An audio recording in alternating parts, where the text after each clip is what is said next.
Donc d'abord maintenant on va voir comment se déplacer, comment sélectionner des éléments de notre DOM et on va voir un petit peu de plus près ce que sont les éléments, les nœuds et ce qui les différencie ou pas d'ailleurs.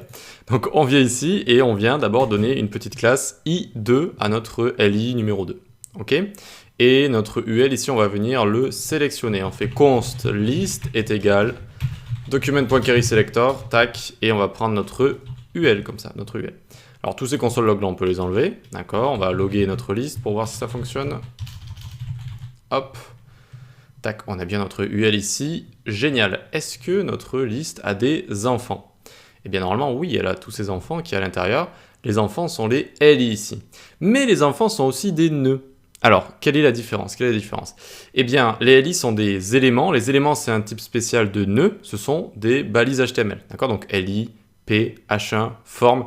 Tout ça sont des nœuds, mais aussi et surtout des éléments. D'accord? Des éléments. Les éléments sont un type spécial de nœud.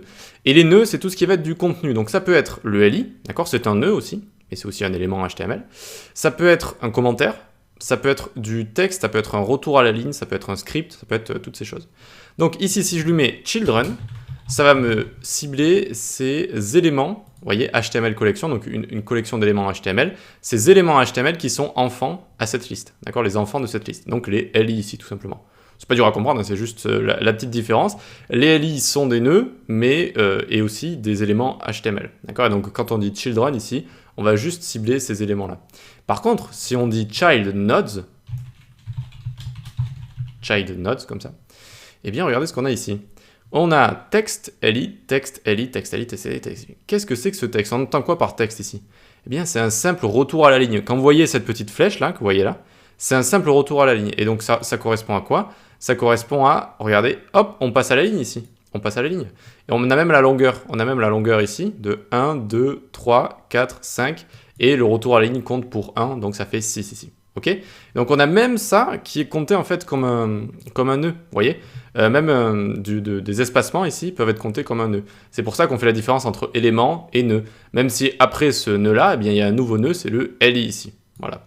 Donc quand on dit ici hop, child nodes, eh bien on a vraiment tous les nœuds. Et si j'avais mis par exemple un commentaire ici, oups, j'ai ouvert la console, CTRL-C, tac, un commentaire, eh bien il sera apparu dedans. Regardez, hop, tac, maintenant j'en ai 11 ici. J'ai un comment là, j'ai un comment, hop, je peux l'ouvrir et je peux voir ce qu'il y a écrit à l'intérieur. Voilà, je peux voir toutes les propriétés qui sont liées à ça. Voilà, donc c'est vraiment la différence entre node, ça englobe tout, node c'est tous les nœuds, et element c'est juste les éléments HTML. Ok, donc ça, list.childNode, très bien. Qu'est-ce qu'on pourrait voir d'intéressant? On pourrait voir également le parent node. Alors, parent element et parent node. Alors, parent node, c'est le moins utile. C'est-à-dire qu'ici, regardez, ça va nous retourner body. Et parent element, tac, va également nous retourner body. D'accord? Donc, ça va nous retourner l'élément parent. Et d'une manière générale, eh bien, on va pas pouvoir avoir du texte qui va englober notre ul ici pour devenir son parent. Donc, de toute façon, ça va tout le temps nous ramener, en fait, parent node et parent element, ça va nous redonner la même chose. Donc, si vous voulez le parent d'un élément, utilisez juste parent element ici, d'accord? Parent element. Et donc, vous allez avoir le body à chaque fois qu'on peut ouvrir et hop, on a tout l'intérieur de notre body qui est juste ici. Voilà. Très bien, donc ça c'est parent element. Ensuite, on va avoir, par exemple, donc on va venir se prendre notre deuxième item. Const i2, je l'ai appelé, est égal document.querySelector, on lui met la classe i2 comme ça, très bien, ok. Alors ici vous voyez que des fois j'ai oublié mes petits points virgules. Et donc on peut prendre i2 et on peut avoir les éléments de même fratrie. Et comment on fait? On fait i2.next sibling par exemple. Next siblings. Donc des siblings, pendant longtemps, moi j'ai cru que c'était des jumeaux siblings, mais c'est des éléments de même fratrie, d'accord? Comme si vous avez des frères et sœurs plutôt. Et donc, qu'est-ce que ça va nous donner ici? Le texte, le retour à la ligne en fait, le prochain retour à la ligne. Donc i2, il est là et hop, ça nous montre ça en fait, ce retour à la ligne là, d'accord? Donc siblings va nous montrer tous les nœuds.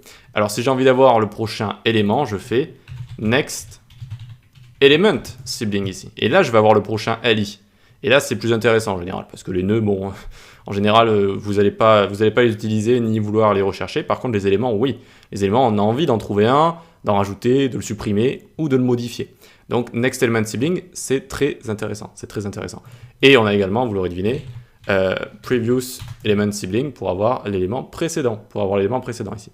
Ok pour ça? Donc voilà la différence entre nœuds et les éléments. En fait, les éléments sont des nœuds, mais c'est vraiment ce qui définit les éléments HTML. Et sinon, dans les nœuds, vous avez tout ce qui est commentaire, retour à la ligne, tout ce qui est espacement, etc. Voilà, on peut passer à la suite.